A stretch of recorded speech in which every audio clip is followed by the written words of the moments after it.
Welcome to Let Me Fix This. Enjoy the video.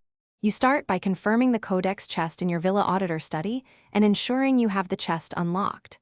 Go straight to the nearest flagged page icons and collect them. You want contiguous pages to assemble efficiently.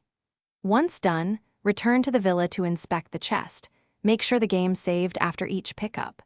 You collect because assembled pages unlock clues and upgrades, so gathering in batches saves time and prevents backtracking before you place pages into the chest.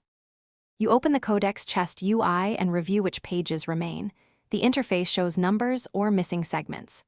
Select pages in their numbered order or drag them into slots so the sequence matches the Codex layout.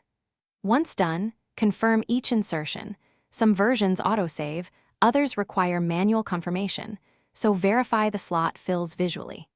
This matters because proper sequence reveals readable notes and updated map locations. Make sure to insert all related fragments before you finish by reviewing the Codex tabs and the Villa map to confirm newly assembled entries appear and any linked clues are active.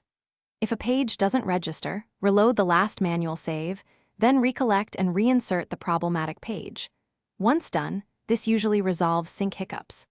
If the issue persists, make sure the game is patched and DLC installed properly, and clear temporary cache or restart the console/PC. Because corrupted temporary files sometimes prevent collectibles from registering. Thanks for watching. If you found this helpful, don't forget to like and subscribe.